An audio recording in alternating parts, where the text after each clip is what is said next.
Russia, Ukraine, China, the US, the EU, the rest of the world, humanity, history, evolution, our nervous systems, trauma, all the things. So I was going to write a post on this and I thought, I can't be fucked writing anything. Because it's either going to be 4,000 words or it's going to be nothing. And so I don't feel like sitting there typing. So I thought, let me speak to this. Let me speak to what's happening in the world. There are wars that are going on in the world right now that mass media doesn't promote. I use the word promote on purpose. Doesn't advertise, doesn't speak to. Ongoing wars in Africa, in the Middle East. That is not to say what is happening in Russia and Ukraine at the moment should be minimized. There are real people being hurt. Let me just say this from the beginning. Love is the only way through. Now, that's idealistic. It's maybe even utopian. Yes, it's possible. Yes, it's real. Yes, I mean it. And we're probably very far from that as a collective. There is so much more than meets the eye here. The media isn't the devil. The media isn't evil either. They are adhering to a set of principles by which they ensure their survival. And so they will speak to a certain perspective based on so many different inputs. Who's funding them? The culture in that organization? Preying on the human psyche and how addicted we are to fear. Maybe addiction is not the right word. I mean, to some level it is, but it's more our compulsion towards being obsessed with fear because it protects us. We become hypersensitive, hypervigilant, hyperprotective. We're hardwired to be that way. Our brains are hardwired to recognize patterns and compartmentalize our situation. Is that a threat? Is that not a threat? Is that a threat? Is that not a threat? You know, depending on which side of the fence you sit on, Vladimir Putin is a hero or he's not. And there are multiple sides to a story or stories. This isn't to glorify the US or glorify China or glorify Russia or glorify the EU or discredit any of them either. This video is about helping us understand that there is so much more going on than what we think is going on. There is a bigger play here. This is bigger than just one person, whether it's Joe Biden or Vladimir Putin or bigger than one organization such as the EU or the US government or Russian military or whatever it may be. There is a power play here. But beyond that, we can say that, okay, there's a power play here. Let's objectively look at that. But what's underneath that power play? And I'm not talking about the logistics and the details. I'm talking about the biological and biopsychological, biopsychospiritual drives behind that. Sit with that for a moment. There's a lot of pain and a lot of suffering in the world right now. I think there always has been. There's also been a lot of joy. Our ability to communicate and circulate that information is the fastest than it's ever been. And so with that, people, certain individuals and certain groups will take advantage of that to aid their perspective, to ensure their survivability. I don't say this with judgment, I say this with observation. There's a difference. The large difference being is that I'm not attempting to minimize anyone or make myself or my vantage points, my perspectives bigger or greater than them. And the observation is that there seems to be a lot of the world reacting in fear. We've seen that the last couple of years. We see that still now where there are certain countries such as Australia and Canada that are still adhering to quote-unquote science that was adopted very early on, that wasn't really trialed and tested, that now has been quote-unquote disproven, yet they're still hanging on to those processes. I think you all know what I'm talking about, and if you don't, it's okay. What's happening in Russia and the Ukraine right now, it's part of something larger, and it's devastating. And if we're going to look at the triangle as well, the drama triangle, right? Because right now, the victim, hero, savior. Because right now, where most of the world, I would say from the outside looking in, this is an assumption, I could be wrong, is making Ukraine the victim and Russia the villain. Victim, villain, hero, sorry. Savior. Victim, villain, savior. And in doing so, we're causing further segregation, a further split.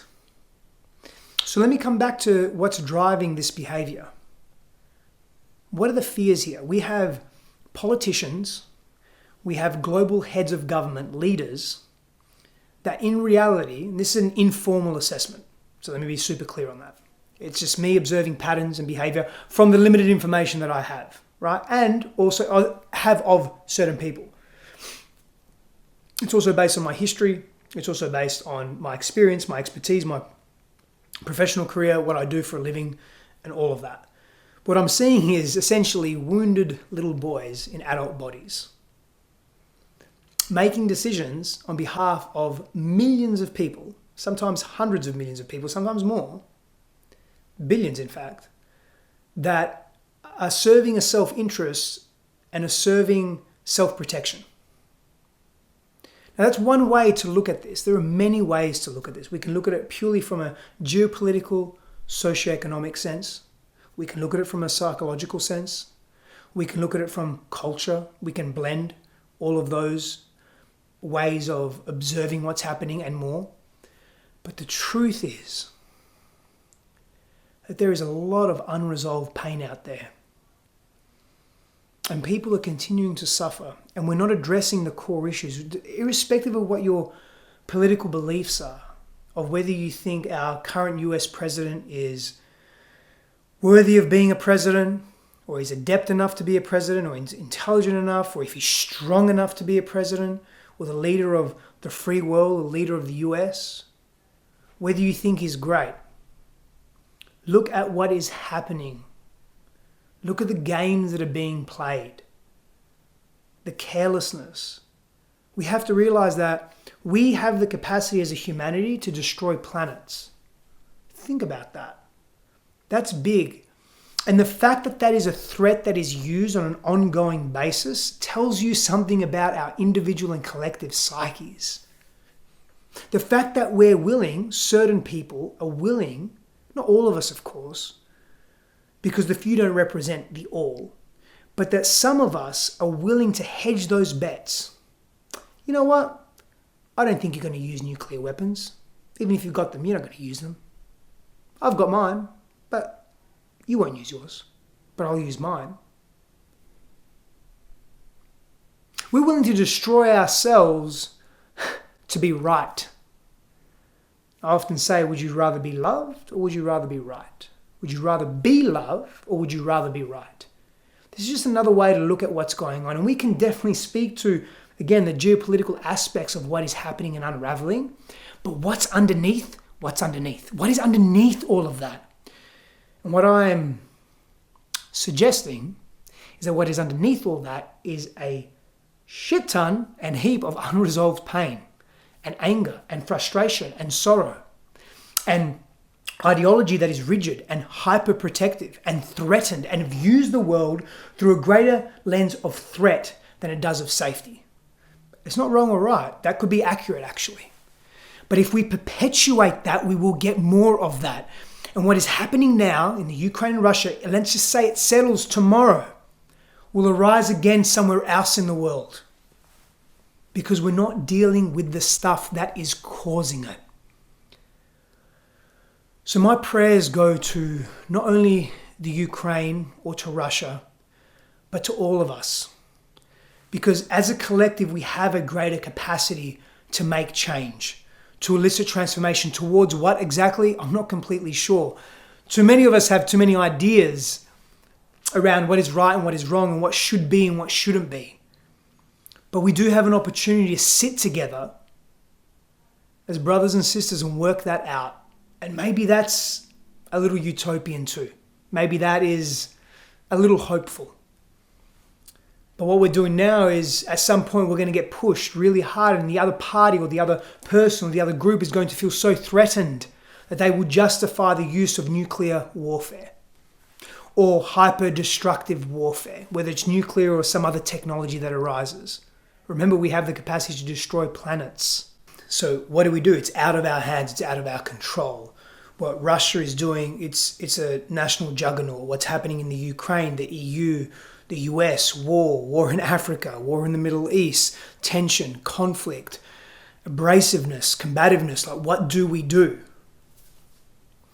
Well, what we can do and what we do have control over, or some level of mastery, is how we show up to ourselves, is how we show up to others in conflict, how we choose to deal with our pain and our suffering, how we choose to deal with patterns that no longer serve us. I mentioned earlier that there are little boys trapped in adult men bodies that are running countries, that are making decisions based on old unresolved wounding. Don't be that person. I have found in my life that the more inner work I do, there is a direct correlation with the quality of my relationships increasing in their value and the quote-unquote success I have in the world. And so what I really want to emphasize here is continue to explore yourself, continue to do your inner work, to go deeper into who you are and what really matters to you. And that's what we can do. That is something that we can take an immediate action on.